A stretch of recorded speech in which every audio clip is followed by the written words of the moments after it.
வணக்கம் நண்பர்களே, அனைவருக்குமே பார்த்தீங்கன்னா வணக்கம். மிக முக்கியமான ஒரு அறிவிப்பு அப்படின்னே சொல்லலாம்.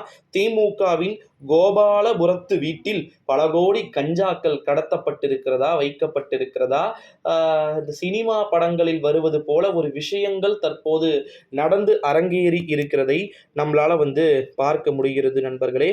அப்படி என்ன ப்ரோ அறிவிப்புகள் வெளியாகி இருக்கிறது அப்படின்னு பார்த்தீங்கன்னா, சினிமா பட பாணியில நம்ம சொல்லணும் அப்படின்னா நிறைய விதமான விஷயங்கள் நடந்து விட்டது, நடந்து அரங்கேறி கொண்டும் பார்த்தீங்கன்னா இருப்பதை நம்மளால உணர முடிகிறது, வியூகிக்க முடிகிறது நண்பர்களே.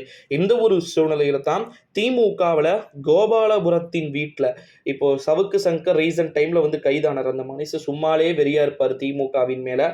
இப்போ அவரை வேற போயிட்டு எப்படி சொல்றது, கிட்டத்தட்ட டோட்டலாக விட்டுட்டீங்க. கண்டிப்பாக 100% பார்த்தீங்கன்னா கோபாலபுரத்தில் இருக்கக்கூடிய ஒருவரையுமே பார்த்தீங்கன்னா அவர் கிழி கிழி என்று கிழிக்கப் போகிறார் என்பது பார்த்தீங்கன்னா உறுதியாகிவிட்ட ஒரு சூழ்நிலையிலே நண்பர்களே. கோபாலபுரத்தில் அங்கே போய் ரைடு பண்ணுங்க, இங்கே என்ன வெங்காயத்துக்கு வரீங்க அப்படின்னு சொல்லாமல் சொல்லிவதை போல தகவல்கள் என்பதும் ஒருபுறம் வெளியாகி இருக்கிறது நண்பர்களே.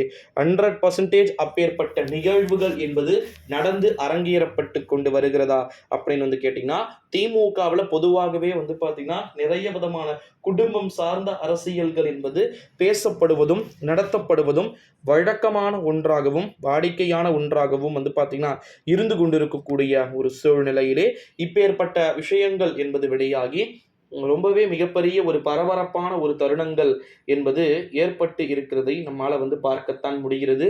ஸோ சவுக்கு சங்கர் பல்வேறு விதமான வழக்குகளில் பல தரப்பட்ட மக்களிடையே செருப்படியையும் அல்லது சாணி அடியையும் துடைப்பத்தாலான அடியையும் வாங்கி கொண்டு தான் இருக்கிறார்.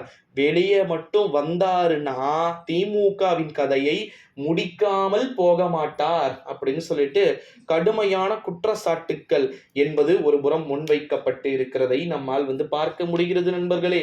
ஸோ இதனால டெஃபினெட்லி என்ன மாதிரியான நிகழ்வுகள் நடந்து அரங்கேற போகிறது என்பதை நம்ம தொடர்ந்து பொறுத்திருந்து பார்க்க வேண்டிய ஒரு சூழல்களுக்கு நம்ம தள்ளப்பட்டு இருக்கிறோம் அப்படின்னு சொல்லலாம் நண்பர்களே.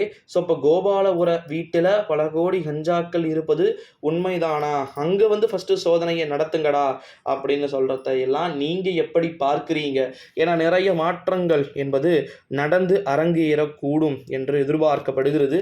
எதிர்பார்க்கப்பட்டு தான் அனைத்துமே இங்கு முற்றிலும் நிலைமைகள் என்பது மாறிக்கொண்டிருக்கிறது.